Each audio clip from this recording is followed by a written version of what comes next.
Bienvenue à vous, je m'appelle Julien, je suis photographe de paysage. Sur les réseaux sociaux, on me connaît plutôt sous le pseudo de B-Boy et je suis également formateur en traitement d'image.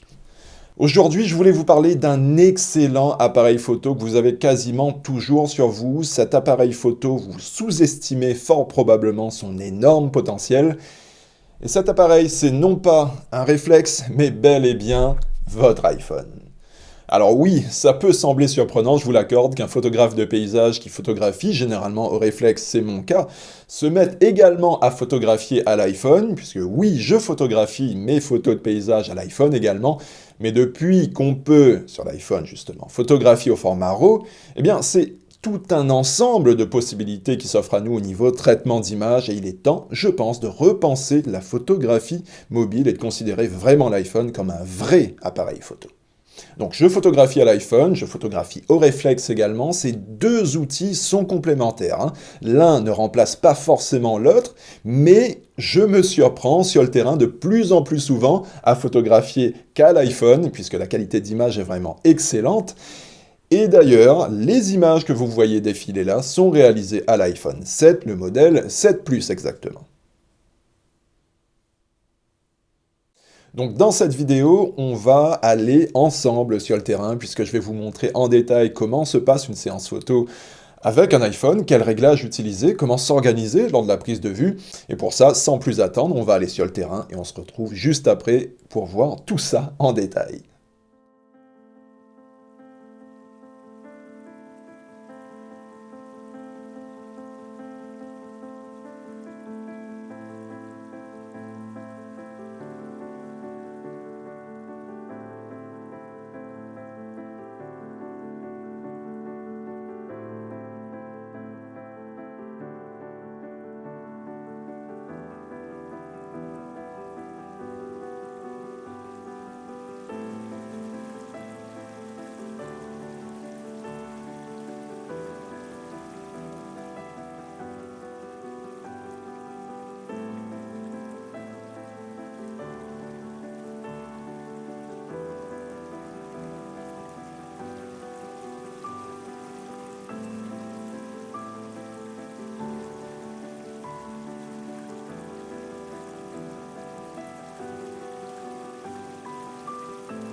Alors, les images que vous venez de voir là, elles sont réalisées en Auvergne, une très belle région de France si vous aimez, comme moi, les photos de cascades, de rivières, les photos de nature en général. Et c'est donc là qu'on va aller ensemble, sur le terrain, pour vous montrer comment se passe la prise de vue et réaliser des photos de paysage avec un iPhone qui doit être compatible avec le format RAW, et sont compatibles avec le format RAW les iPhones SE, 6S, 7 et 7 Plus.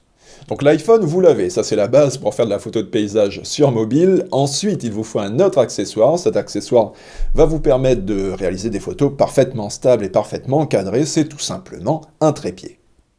Et concernant les trépieds, il y a un très grand choix possible, hein. Vous pouvez par exemple opter pour un tout petit trépied avec une petite rotule et enfin un clamp. C'est le clamp, l'accessoire qui va permettre de fixer l'iPhone. Ça, c'est la configuration la plus basique, hein, ça fonctionnera parfaitement comme ça. Ou alors, si vous souhaitez quelque chose d'un peu plus stable, vous pouvez opter pour un modèle de trépied un peu plus costaud. C'est une variante possible au niveau configuration, ça reste compact et léger tout en étant parfaitement stable. Donc ces deux exemples de configuration sont très bien, hein, ils fonctionnent parfaitement, mais personnellement, je préfère quand même utiliser un trépied de taille classique.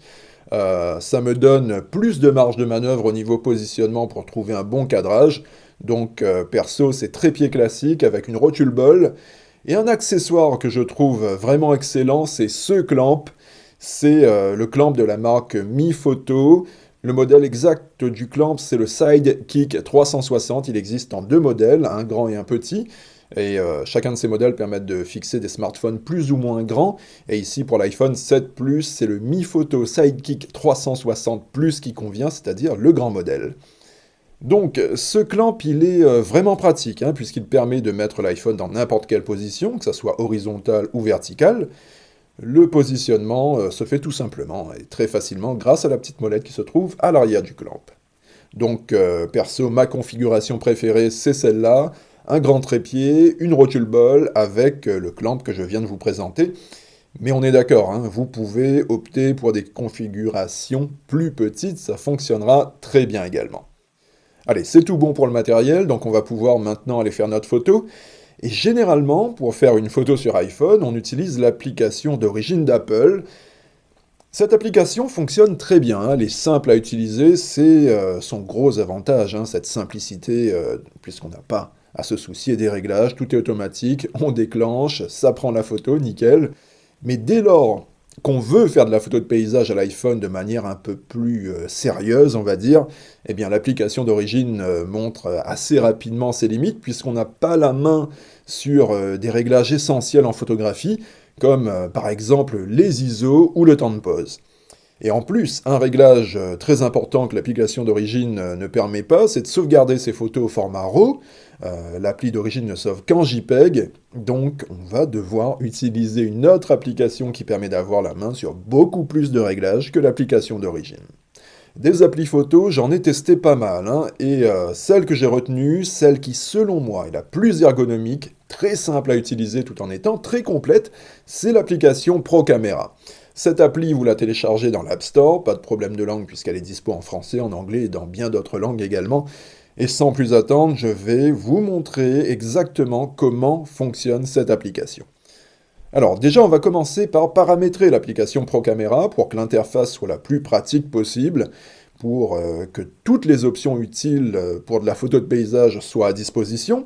Et pour ça, les réglages de cette appli se font en cliquant sur cette icône qui est là. Ça nous donne accès à toute une série de fonctions qu'on peut afficher en plus sur l'écran. Et parmi ces fonctions, il y en a qui sont plus ou moins utiles. Et ici, je vais vous montrer celles que j'utilise moi pour faire mes photos de paysage. Alors déjà, le réglage le plus important, c'est de changer le type de fichier pour que l'appareil ne shoote pas en JPEG, mais bien en RAW. Et ça se fait tout simplement en cliquant sur cette petite icône en bas à gauche, on appuie jusqu'à ce que le symbole RAW s'affiche. Donc là, c'est OK, ça c'est le réglage le plus important. Maintenant que ça c'est fait, les photos seront sauvegardées au format RAW, au format brut, et non pas en JPEG, un format qui est compressé, comme c'est le cas avec l'application d'origine de l'iPhone. Ensuite, dans la liste des petites icônes, il y a l'histogramme. C'est un outil important en photographie, ça permet de visualiser si la photo est bien exposée. Et en appuyant sur cette icône, on a différents types d'histogrammes disponibles. Un histogramme sous forme de barre, un autre histogramme sous forme de point, mais celui que je préfère, c'est l'histogramme classique, celui-ci. C'est le même type d'histogramme qu'on retrouve sur les appareils photo réflexes. Tout à gauche maintenant, l'icône M. Cette icône, elle est très importante puisque c'est l'option qui nous donne la main sur le choix des ISO et le choix du temps de pause. Et en appuyant sur le logo M, ça fait apparaître en haut de l'écran le temps de pause et les ISO. Vous remarquerez qu'on a accès au temps de pause, aux ISO, mais pas à l'ouverture. Et ça, c'est normal, puisque les iPhones ont une ouverture fixe, contrairement aux appareils photo réflexes où l'ouverture peut être modifiée. Et sur les iPhones, l'ouverture, c'est un réglage qu'on ne peut pas modifier, donc on a la main uniquement sur le temps de pause et les ISO. Ensuite, parmi les réglages utiles, on a cette icône qui permet de verrouiller l'exposition et la mise au point. Et parmi ces deux réglages, c'est surtout le verrouillage de la mise au point qui va nous intéresser. Et ça, je vais vous montrer dans un petit instant exactement comment ça fonctionne. Alors, une autre fonction toujours bien utile en photographie, c'est la grille de composition. Une grille qui peut être utile pour faciliter les cadrages. Et cette grille s'affiche en appuyant ici, ça affiche par défaut la grille de composition classique, mais d'autres grilles sont disponibles également, il y a juste à cliquer en plusieurs fois sur cette icône pour les faire défiler. Un autre réglage que permet l'application ProCamera, c'est le choix de la balance des blancs, et c'est en appuyant sur l'icône White Balance qu'on a accès à ce réglage, et je vous montrerai là aussi dans un instant exactement comment ça fonctionne. Donc concernant ce panneau de réglage, c'est OK, ce sont les réglages principaux que j'active, mais néanmoins il reste un réglage à voir, et ce réglage il se trouve dans les réglages avancés de ProCamera, et on accède à ce réglage en cliquant sur l'icône en forme d'engrenage. Ici, c'est la stabilisation qui m'intéresse et je vais désactiver la stabilisation puisque mes photos de paysage, je les fais sur trépied et sur trépied, on n'a pas besoin de stabilisation et au contraire, si on laisse la stabilisation alors qu'on utilise un trépied, eh bien nos photos seront légèrement floues au lieu d'être parfaitement nettes. Donc quand on est sur trépied, on enlève la stabilisation pour avoir des photos bien nettes. Donc maintenant, ça y est, hein, l'application est bien paramétrée. Donc ce qu'on va faire, c'est qu'on va aller sur notre spot final et on va aller mettre tout ça en pratique et je vais vous montrer exactement comment j'utilise cette application sur le terrain.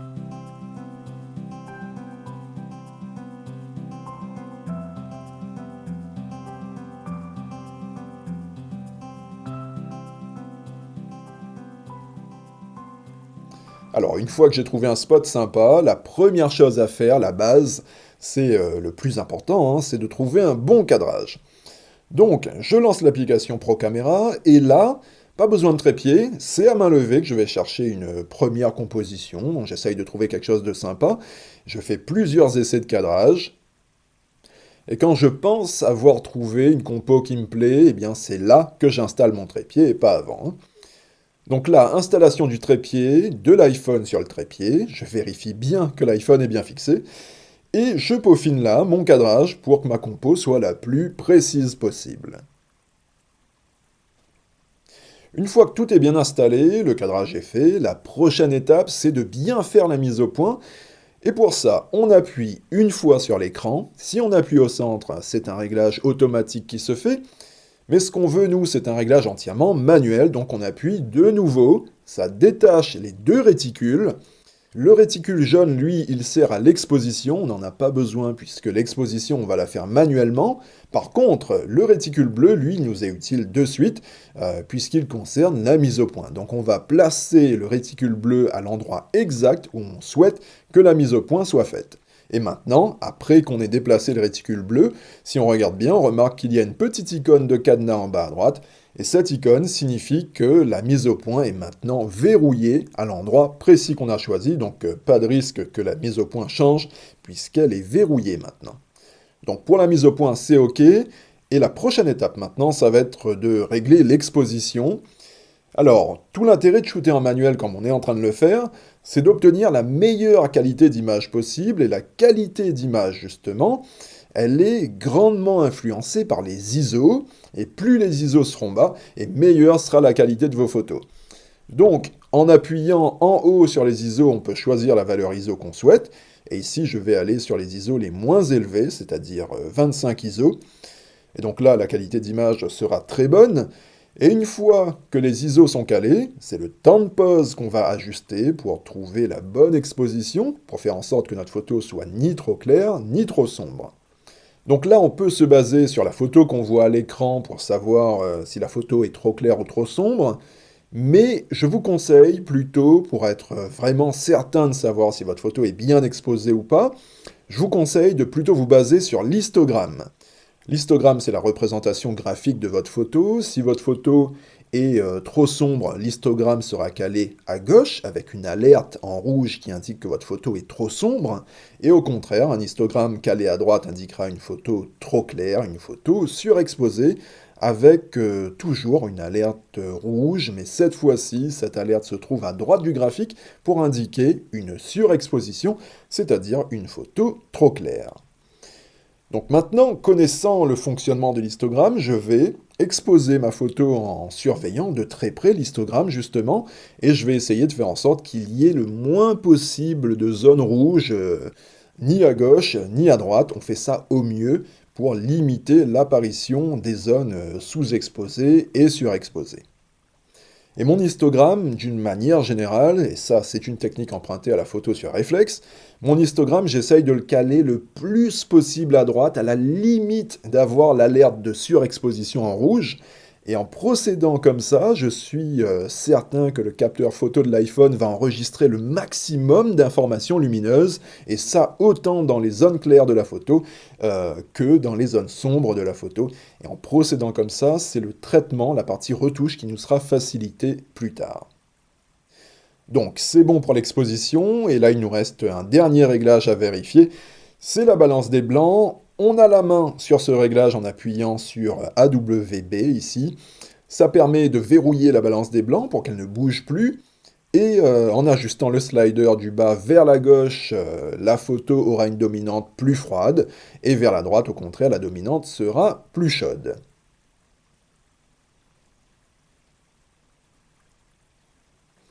Et juste à droite maintenant, en appuyant ici, on peut ajuster la teinte de la photo avec une teinte un peu plus verte en allant à gauche et une teinte un peu plus magenta en allant à droite.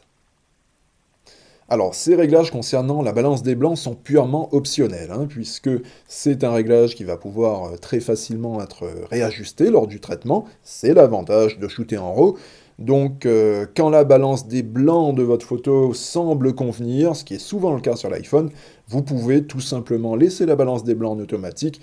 Au pire des cas, vous pouvez la réajuster très facilement lors du traitement plus tard.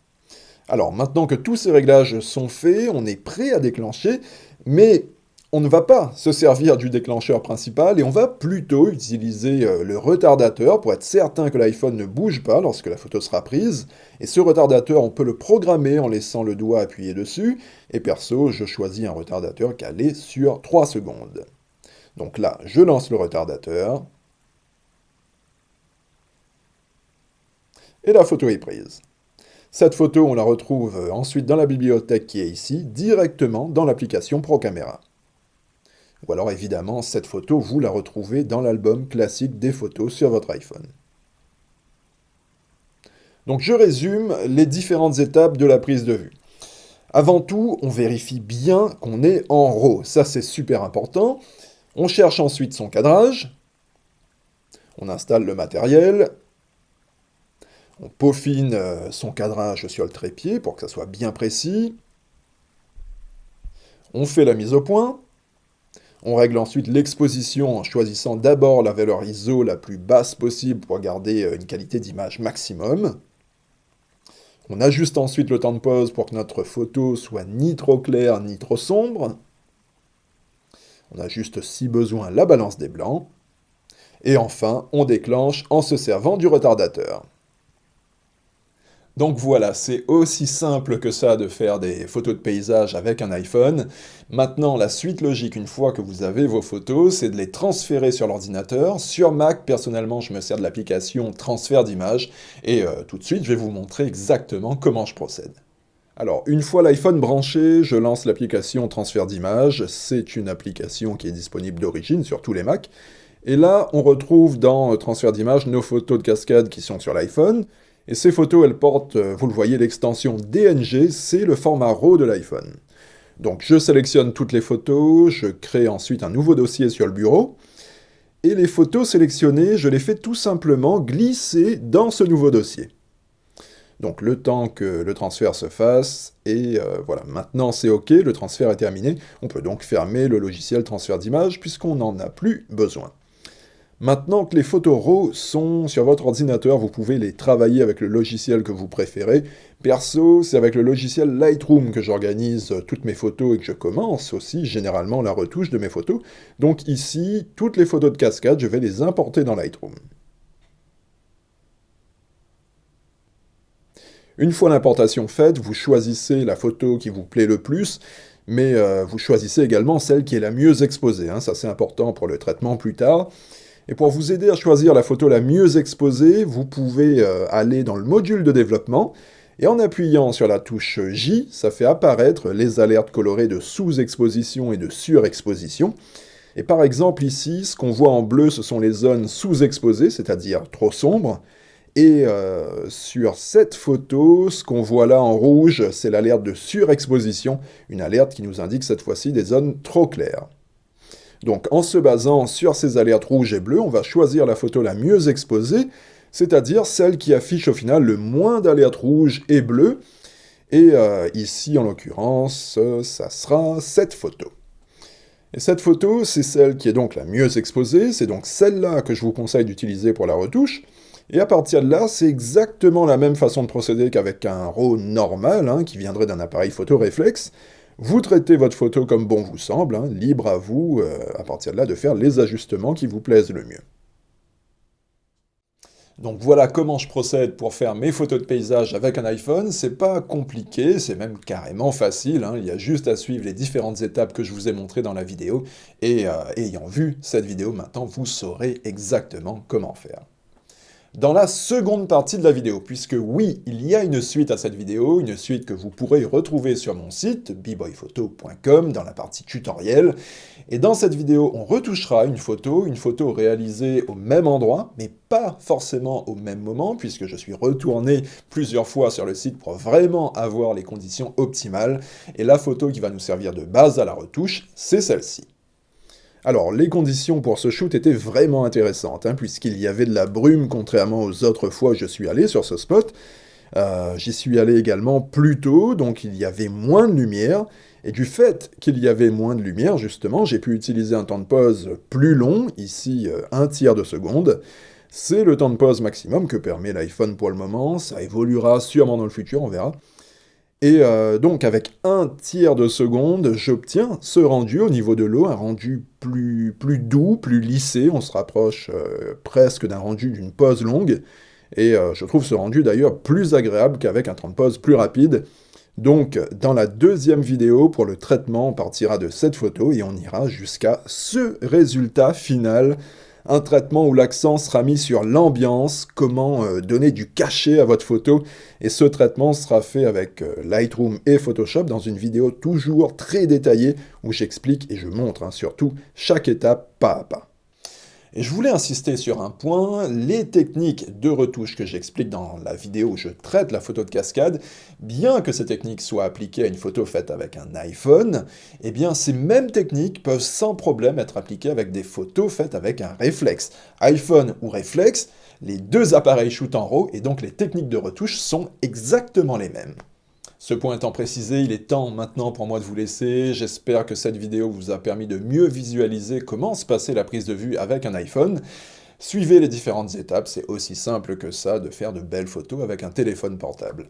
La suite, c'est-à-dire la partie retouche, se passe sur mon site www.bboyphoto.com dans la partie tutoriel. On se retrouve là-bas. Merci d'avoir regardé cette vidéo. À bientôt. Bye bye.